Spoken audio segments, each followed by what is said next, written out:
everybody, or afternoon or evening. Well, it's good morning in Amsterdam. It's a kind of grayish day, but hopefully the weather will get better. If not, the light is inside.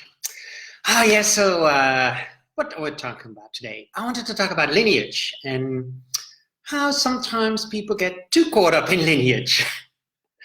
So we're so lineage orientated in the modern kind of way of Reiki. And for me, that is a big, big, big obstacle. So, we try to say, oh man, I have the shortest lineage, I have the purest lineage, I have the clearest lineage. But we can, for whatever we have known, study with Mikasui. If we don't practice, that lineage means nothing. And what is also really important is that nowadays, when we talk about lineage, a lot of people say, oh, this lineage teaches exactly this, and this. But here's the tricky part. According to Hiroshi Doi and other researchers, Mikasui taught his students depending on their spiritual development. So what it means is that, like any very good traditional teacher or a spiritual teacher, that they teach a person according to their spiritual development. So some people just need to do hands-on healing first. Other people can go maybe straight into a mantra. Some people are more visual, some people are more auditory, some people are more kinesthetic. We all know that. And yet we stick to these lineages where it has become, no, it has to be like this. So very rigid. And in that rigidness, we don't have the flexibility and the openness to actually look at the individual. It's like everybody in that particular lineage has to do the same. And here it becomes tricky because not every person is the same. We're all different. Some people like Thai, some people like spinach, some people like potatoes, some people like French fries, like me, for example. Some people are vegetarian, some people are meat eaters. One is not better than the other. It's just a different way. But if we say, oh, my lineage is so like this and is very strict and doesn't give that openness for each individual to grow due to that lineage is too narrow, then it becomes very tricky to actually have a very direct experience. A very direct experience of what? A direct experience of your true self, of your great bright light. And so therefore, already when we hook ourselves too much on a lineage, we get into problem. For example, I go to an acupuncturist. Not two people, if it's a good acupuncturist, is treated exactly the same way. They stick the needles somewhere differently. The needles go into the skin differently. If a person is uptight, the needles don't go in that well. If a person is really open, it's like the person almost puts a needle into milk, for example. So each person is different. If I go for a massage, if I go to a good massage therapist, they will treat my physical body and my energy body depending on what is happening to me. So if they do exactly the same, it becomes conveyor belt massage, conveyor belt acupuncture, or conveyor belt Reiki. And this is something we have to be really careful of. So in a way, the teacher is there to talk with the student, to communicate with the student, to guide the student in their own individual way. What means is that if the lineage is not, it has to be like this, but more open, you can actually tailor-make your teachings according to the individual. What means the individual, like a good acupuncture or a good massage therapist, have a much quicker and directer way of experience their true nature, their true self, their inner great bright light. So I think this is really important because we could go to a massage therapist, but if they don't address our issues, if they just do their own general kind of thing, then we keep going there, but nothing really happens. Yeah, we might fall asleep, we might fall relaxed, and that is okay for some, right? That is okay too. But if we want to go deeper and really experience this great bright light, then it's important to actually work with someone who can show you different elements and then, really coming from you, what suits you, what is really your journey. Oh, this is really pointed out in the precept, Gyo Hakame. Be true to your way and your being. Gyo is really your pure experience, not my pure experience. So your pure experience is different than mine. I might have a cup of tea in the morning. Cheers. And it depends on the morning what kind of tea I have. Maybe it's cold today and I drink a little ginger tea. Maybe tomorrow I feel like green tea. So therefore, it really depends. So therefore, the teacher is there not to impose their gyo, their pure experience on you. But if our lineage, and we go, no, this is the lineage, this is how it needs to be, this is like this, then the teacher is imposing their gyo on you. The teacher is really there to help you to find your gyo. If you find your gyo, then your practice becomes very juicy, just like a really good violin player, right? They really discovered their way of playing the violin. That might not be my way, or that might not be the teacher's way, but that is where the juice comes in. This is where it really becomes exciting. So for me, this is a really important element that we really try as a practitioner or teacher to find our gyo and what is ultimately not stuck to a lineage.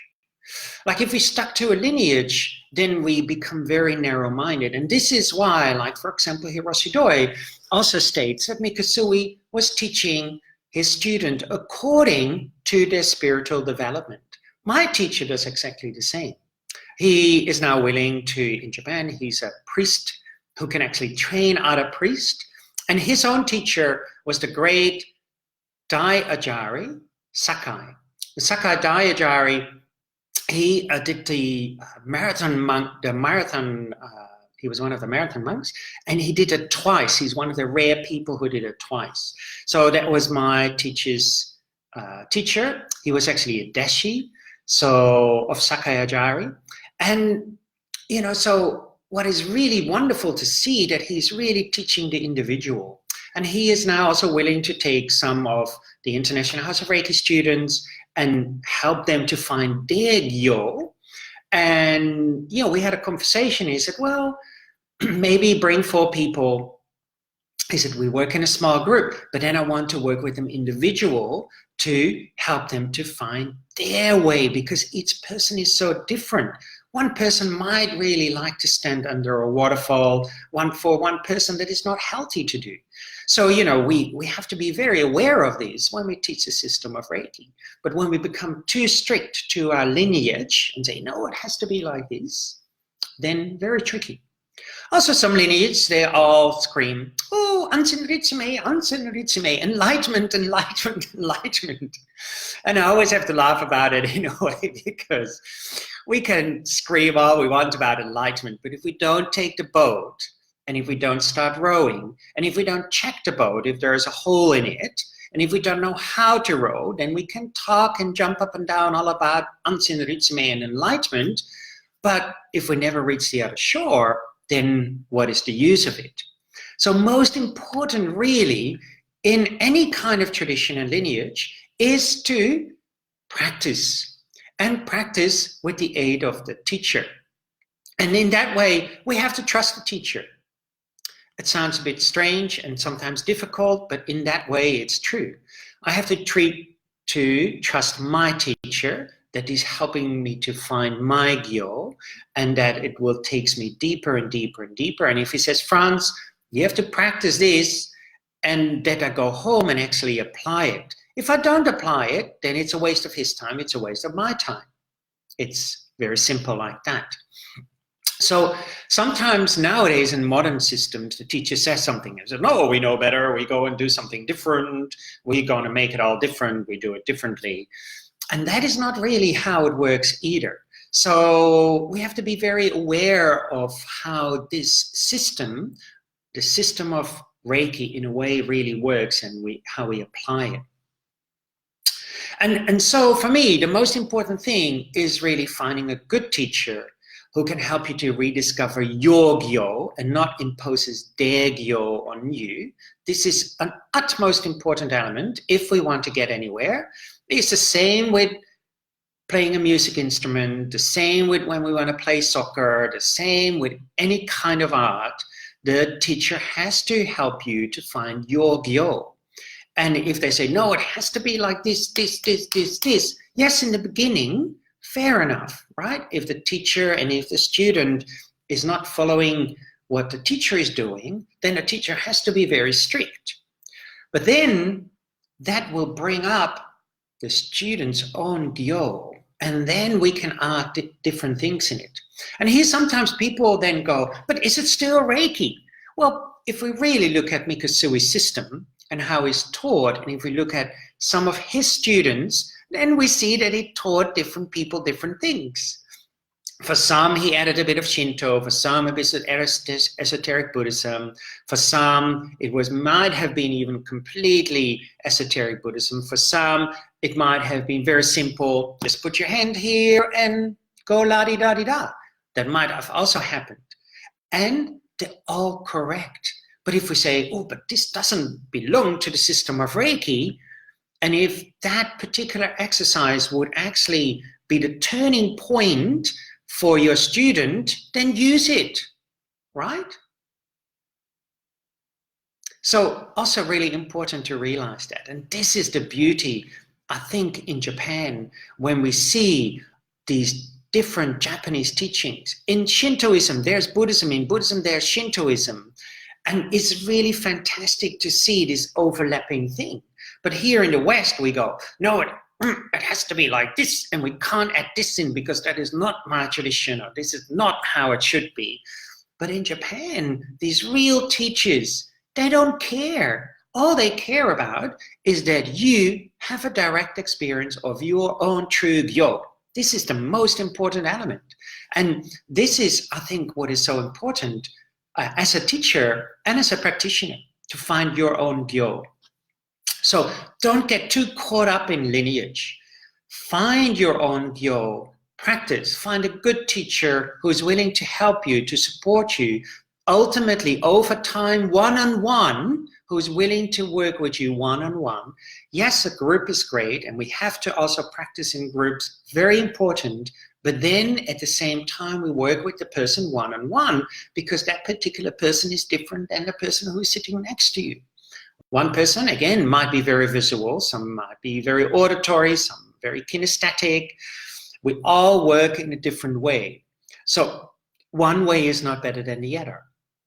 Now, some people say, oh, when we have a mountain, all roads lead to the top of the mountain. But that is not true. There's many roads that are just circling the mountain, and you never go to the top. So you have to be very careful what road you take, because else we just keep circling around the mountain for years and years and years. And maybe you go a little bit up the mountain and then you go back down again, because the teacher, him or herself, has never gone up to the top, and therefore finds it very difficult to help you to find your road to the mountain, right? If I'm as a teacher, and I say, okay, let's go all run directly up to the top, and I take a person who's not being able to do that, then we will not succeed. That person will fall off the mountain or slide off the mountain. That person actually might need to slowly do the walk around the top like this. So as a teacher, the teacher has to have explored the whole mountain, all the different roads, so that when they start off at the bottom of the mountain, the teacher A is not just leading the student around the mountain and around and around and around, and nothing is happening, right? And this is why so many people are looking for other courses or other elements to add in, because they feel, well, where is it taking me? Nowhere. And then the teacher has to have walked these different paths so that when he holds the hand together with the student, he or she realizes, oh, with this student we go slowly, step by step. With this person we can do the zigzaggy road. With this person we can go slowly, then the zigzaggy road. With this person we can go straight to the top. But the teacher needs to have the insight, and the student has to be having the willingness to communicate with the teacher. Oh, are we still going okay? Oh, I'm tired. I mean, this hurts. You know, this really good communication, a really intimate relationship And I use the word intimate not as a sexual relationship, but intimate as really, really good friends, that we can be open and communicate that, we say, oh, this is a little bit dangerous. Oh, that doesn't look good for me. Can we go the other way?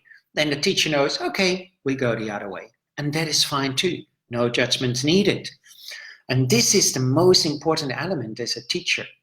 So again, don't get caught up in the whole lineage idea, but really focus on A, your personal practice, B, your personal practice, C, your personal practice. What you have created with your teacher. And if it's a good teacher, he or she will help you to maybe practice differently than another student of this teacher, depending on their spiritual development. And this is really important. So keep practicing, keep exploring, and don't get too caught up in all of that. Most important is the direct experience of your true self, through different practices, whatever they might be.